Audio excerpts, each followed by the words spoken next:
कल तक तो तुम्हें डर लगता था गौ माता से, आज कैसे आ गई बेधड़क? तुम जो हो मेरे पास। आज ना, कल ना हुआ तो? क्यों नहीं होंगे? फर्ज करो ना हुआ तो कौन दूध दोएगा? मैं। तुम्हें दूध दोना आता है? तो कैसे दोगे? तुम बताओ कैसे? आओ बैठो। इतनी बड़ी हो गई हो, अब तक क्यों नहीं सीखा? तुम जो नहीं आते। मगर अब तुम जब से आ गए हो सब कुछ बदल गया है। कितनी नरमी आ गई है सबकी बातों में। हर शब्द जैसे ताजा दूध की छाप। और तुम्हारा हर शब्द? मुझे क्या पता। जैसे ताजा दूध में शहद।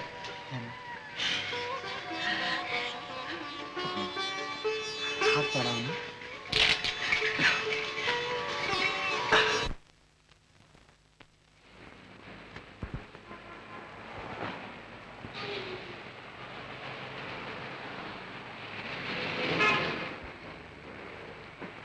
सुनो ड्राइवर, वकील नारायण प्रसाद जी की गाड़ी यही है? मालूम नहीं।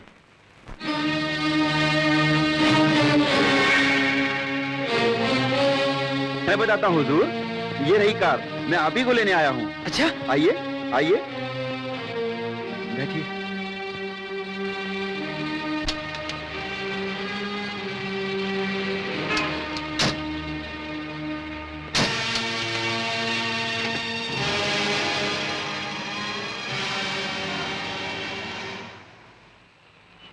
ये कार नीलकंठ ने भेजी है? आपके ससुर ने भेजी है? अजी बिगड़ते किस लिए हो? बिगड़ने तो क्या करो, गले लगाओ। तो समझ में नहीं आता नीलकंठ ने गाड़ी क्यों नहीं भिजवाई।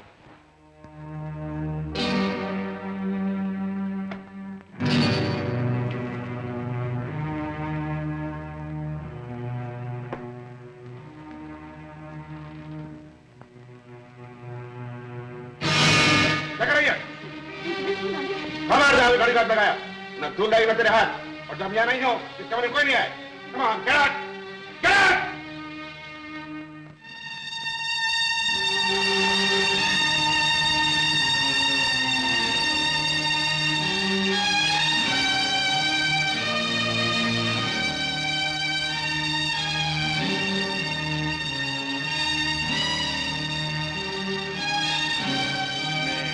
वकील नारायण प्रसाद जी से मिलना है ना?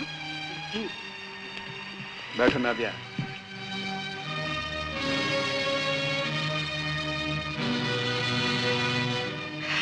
इतना बड़ा घर वकील का तो नहीं हो सकता। बॉस, वो छोकरा मिल गया है जिसने हमारे इंदू बेबी पर हाथ उठाया। कहाँ है? नीचे है बॉस, मगर पुलिया बदला हुआ है, मूछें और चुटिया गायब, सूट बूट में है। बड़ी शान से ट्रेन से उतरा और पूछने लगा वकील नारायण प्रसाद की कार कौन सी है। प्रसाद? और मैं उसे झांसा दे गया लिया। इंतजार किस बात का है? उसे ऐसा सबक सिखाओ कि बच्चों को छठी का दूध याद आ जाए। Yes boss.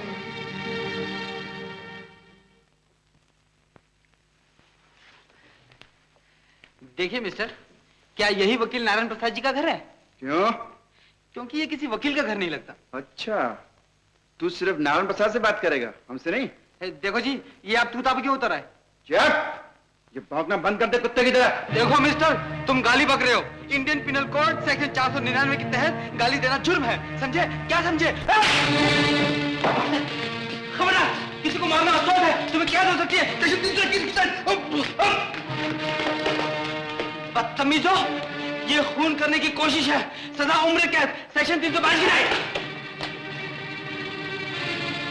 उल्लू के पट्टों, अगर मेरा खून हो गया ना तो सीधी फांसी, सेक्शन 299 की तहत। तुम लड़ना चाहते हो ना?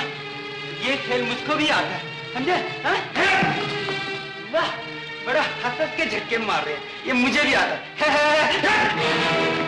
ठहरो, मैं कोट तो निकाल लूं।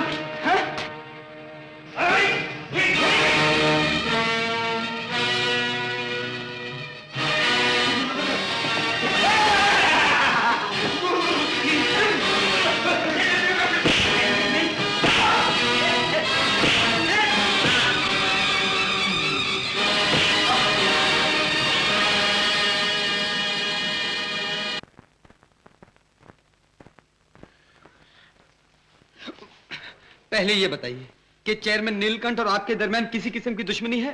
क्यों, क्या बात है? मैंने आपके बारे में पूछा तो एक ड्राइवर घेर के मुझे उसके घर ले गया। फिर क्या, मुझ पे हमला उसके गुंडों का। हमला? हाय राम। और वो भी एक निहत्थे आदमी पर। आदमी नहीं, हमारा दामाद। जी? हमारा होने वाला दामाद भाग्यवान। ये उल्लू की तरह आंखें क्या घुमा रहे हो? कर दो मुकदमा उस दुष्ट पर। बड़ा चेयरमैन बना फिरता है। अरे मुकदमा तो मैं आज ही कर दूं, लेकिन कोई गवाह हो तो। बुलाइए यहाँ। अरे पर वो है कौन? अच्छे वकील हो तुम, जब अपने पे आ पड़ी तो अट्टी सट्टी भूल गए। मैं कह देती हूँ, अगर ये मुकदमा तुम हार गए ना तो उस काले कोट को चूल्हे में जला दूंगी। हाँ, तुम ऊपर चलो बेटा, मैं गर्म पानी की थैली लेकर आती हूँ। जी नहीं, आप कष्ट मत कीजिए। अरे चुप रहो, वरना नहीं से ज्यादा कष्ट होगा। मेरी धर्म पत्नी का फैसला जैसे सुप्रीम कोर्ट का फैसला। जाओ, तुम पर जाओ। ऊपर जाने की सीढ़ियां? हाँ, ये रही। बेचारे को इतनी मार पड़ी कि ऊपर जाने की सीढ़ियां भी भूल गया।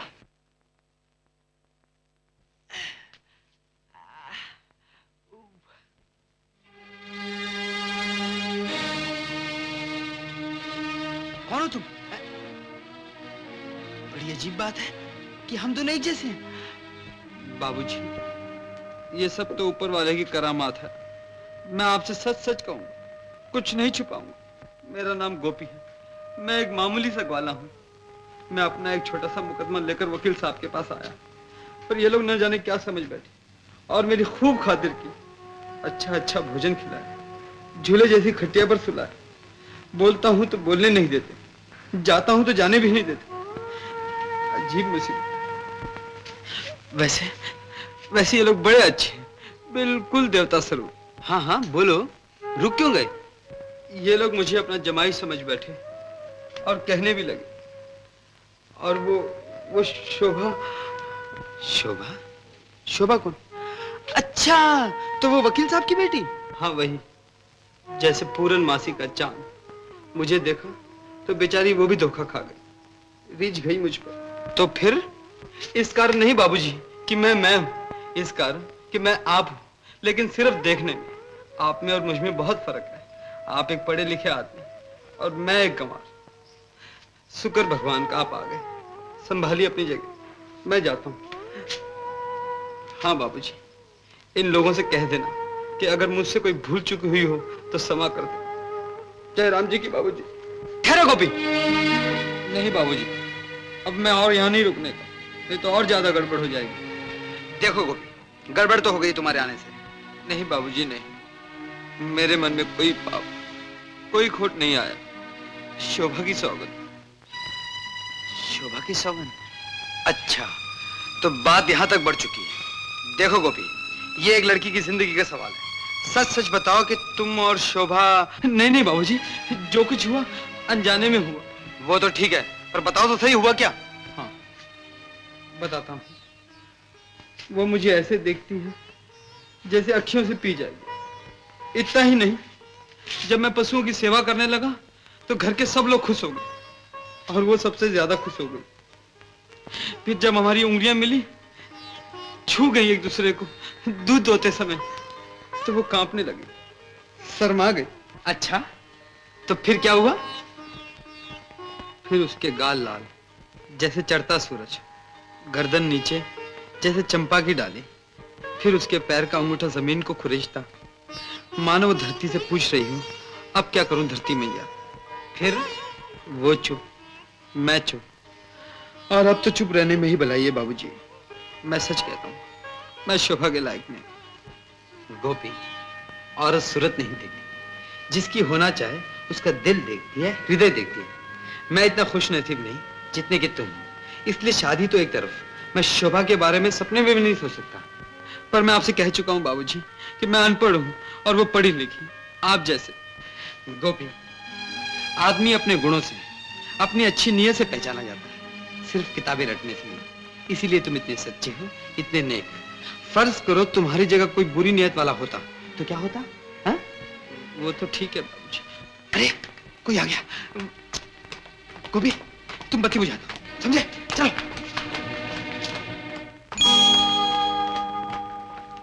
अरे ये अंधेरा कैसे? शोभा, जरा लाइट तो जला देना। बहुत दर्द है बेटा, बताओ ना। अरे चुप रहो जी, ये कोई बच्चा थोड़ा है जो रोने लगेगा। मर्द बेटा है हमारा, चुपचाप दर्द सहने वाला। ये क्या है? गर्म पानी की थैली। लेकिन मेरी पीठ पे क्यों? मैं जानती हूँ तुम बहुत बहादुर हो, लेकिन ऐसे लापरवाही अच्छी नहीं। बैठे बिठाए कुछ हो गया तो? बैठे बिठाए नहीं भाग्यवान, लेटे लिटाए। लो नहीं बेटा, दर्द और बढ़ गया। अगर तेज में करवाए तो दर्द और बढ़ जाएगा। हाँ। ओहो, माँ बेटी दोनों अनाड़ी। ऐसे नहीं जी। शोभा, पाँव पकड़ो, पकड़ो पाँव जल्दी। ये क्या कर रहे हो? अबे नीचे बैठ, लगाओ जी थैली। बाप रे, आग लग गई। अब दर्द की जगह मैंने कुछ नहीं, आग भी नहीं, दर्द भी नहीं। अब बस कर रही हो। अरे खून जम जाएगा तो ऑपरेशन करवाना पड़ेगा। अन्नो, चीखने दो इसे। मत खड़ाओ थैली। भोलेनाथ, ऐसा कौन सा पाप हो गया मुझसे जिसकी ये सजा?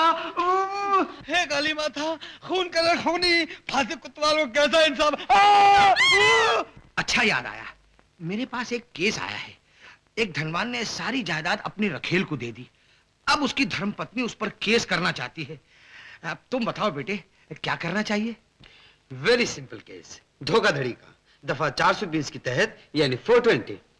इसके बाद सिविल कोर्ट को मूव करके जायदाद वापस। शाबाश। इसका मतलब ये कि दर्द बहुत ही कम हो गया। बेटा, वो अपनी सफेद गाय है ना, बीमार हो गई है, क्या करना चाहिए? ओह, अब पूछी ना पता की बात, तो सुनो।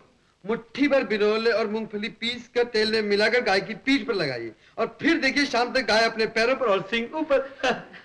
सुना तुमने? देखा कैसा लड़का ढूंढा है। दोनों बोली बोलता है, शहरी और देहाती भी। अरे कल जब ये कोर्ट में बहस करेगा तब देखना इसकी शान। ये कोर्ट वोट नहीं जाएगा, पहले घर सुधार फिर कोर्ट सुधार। आज ही मैंने रामू से कह दिया 2 गाय और खरीद के लाए। और किस लिए? क्या मिल्क डिपो खोलना है मेरी नाम की? अभी नहीं, जब तुम वकालत छोड़ दोगे तब। पिताजी, ये सो रहे हैं। ये तो खुलाटे ले रहा है, मालूम होता है सो गए हैं जनाब। माय लॉर्ड, इलाज कामयाब। समझ गए ना? तो चलिए। Yes ma'am.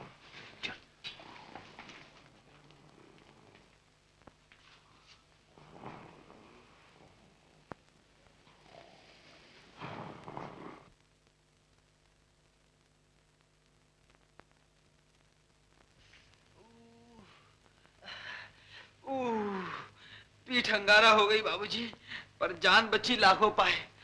गोपी, मुझे अब यकीन हो गया है, ये लोग तुम्हें बहुत पसंद करते हैं। क्या बोलूं, भगवान की महिमा। तो फिर इस घर का जमाई भी तुम्हें ही बनना पड़ेगा। मुझे? नहीं बाबूजी, आज तो बचाव हो गया आपके कारण, पर जमाई बनने तक ये मुसीबत रोज चलेगी। तो फिर एक काम करो। क्या बाबूजी? सुबह सवेरे उठ के पहले तुम जानवरों की देखभाल करना। ठीक।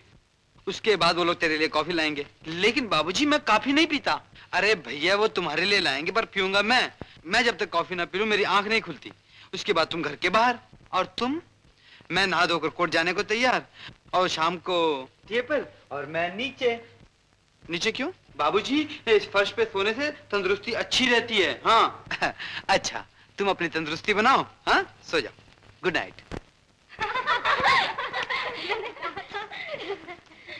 रीटा, तुम उस जंगली गोपी को जानती हो ना? मुझसे ज्यादा तुम। ये हंसी की बात नहीं है। लो दूरबीन। हाँ, वो वकील नारायण प्रसाद है ना तुम्हारे घर के सामने, तो सुना है कि वो गोपी आजकल वहीं रहता है।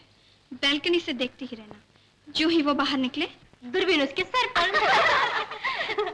नहीं, सीधा मुझे फोन। मेरे देश आनंद, बहुत गौ रक्षा कर चुके, अब तुम अपनी रक्षा करो। चलो, आज से तुम्हारी वकालत शुरू।